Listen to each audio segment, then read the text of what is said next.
There's been so many times in my life where I felt unworthy or unqualified, but God would just do something so cool in the midst of it. And one of those times was when I was a junior at the University of Florida, and we are getting ready to play Tennessee. And I see some of my teammates putting different eye blacks under their eyes, and they're putting like their mom's name or their area code under their eyes. And so I start to think, I wonder if I could put something under my eyes that maybe could encourage someone or inspire someone. So I was like, well, God bless, I don't know. And I was like, well, Philippians 4:13, I could do that. I can do all things through Christ who strengthens me. I was like, that would be good for a football player. So I put it under my eyes. We were blessed to win because it was Tennessee.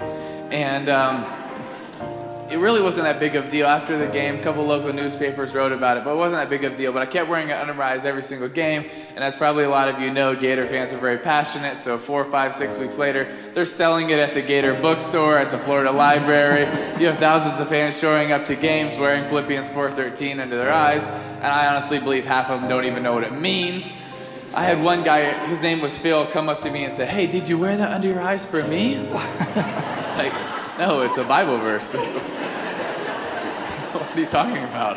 And so we get to the SEC championship game at the end of the year, and we're getting ready to run out of the tunnel. And football's kind of one of those things where you have such tunnel vision. It's just one thing at a time, one thing at a time. And as I was getting ready to run out of the tunnel, I really felt like God was putting in my heart to change the verse. I was like, really, right now? But I realized that if we won, we'd be playing a national championship on one of the biggest stages that I might ever get. And so that would be the right opportunity to change the verse. And so we were blessed to win that game. And the next 6 weeks leading up to the national championship, I was agonizing and really contemplating what verse I was going to go with. And God kept bringing it to my heart and my head, John 3:16, because it's the essence of our Christianity. It's the essence of our hope. For God so loved the world, he gave his only begotten Son, that whosoever believes in him will not perish but have everlasting life.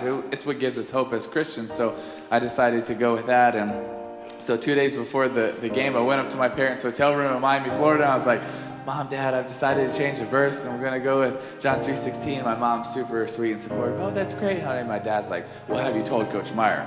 Because he says he just likes his routines, but that dude is so superstitious, it's ridiculous. So he's like, you really need to tell him. So we were right down the street at FAU practicing. We finished our last practice for the national championship and said, hey, Coach Meyer, can I talk to you for a second?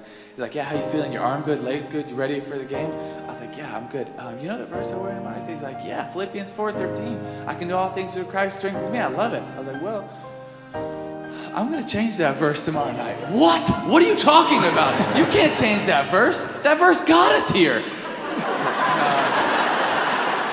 Didn't get us here. So after a couple minutes of explaining it to him, he totally was supportive and understood. And honestly, after that, I didn't even really think about it. I just went out there and tried to win the championship game. We were blessed to win. And 2 days later, I was at Ballyhoo Restaurant in Gainesville, Florida with me, my mom, my dad, my aunt, and Coach Meyer. And Coach Meyer gets a call, and he's like, all right, bye. And I was like, who is that? He said, that was Steve McLean here, is our PR guy at Florida. I said, what do you have to say?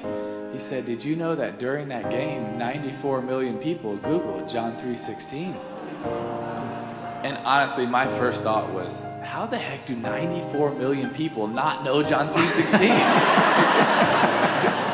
Hashtag Sunday school. It's like the first thing you hear, But I was just sitting in Ballyhoo Restaurant, just so humbled at how big the God is that we serve, and how he wants to do amazing things in us and through us. And when we just step out and show a little faith or a little courage, or we just decide, hey, it's okay to be a little bit different than everybody else, what God can do in our lives. And that game just happened to be in 2009, January 8th. Well, exactly 3 years later, January 8th, 2012, we just happened to be playing the Pittsburgh Steelers. And I never even thought about John 3:16 one time, so I can't take any credit for it. I just tried to go out there and win a playoff game, and we were blessed to win this crazy playoff game in overtime. And I run in and try to, shower really quick and change because I wanted to go celebrate with my family. So I'm running to go and do my press conference really quick. And right before I walk into the press conference room, Patrick, our PR guy, jumps in front of me. He says, Timmy, do you realize what happened? I was like, yeah, we just beat the Steelers. We're going to play the Patriots. Like, let me do this. He's like, no, do you realize what happened? I was like, I guess not. He said, Timmy, it's exactly three years from the night you wore John 3:16 under your eyes. I was like, oh, that's pretty cool. And he was like, no, you don't realize during the game you threw for 316 yards.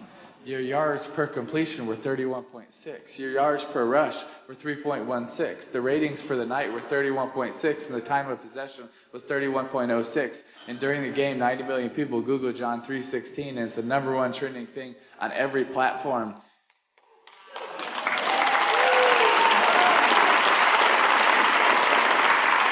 And I was just standing there in that hallway getting ready to do this press conference thinking that that night was about a football game. And it really wasn't, because the God that we serve is such a big God. And standing in that hallway, I knew that it was something so much more. Because the God that we serve is a God of miracles, as we're going to hear today. And it's a God that does pretty amazing things in us and through us. And I think we just have to be willing to step out and say, here you go, God, I'm going to give you my fish and my loaves of bread, and watch what he does with it. But the God we serve can do pretty awesome, amazing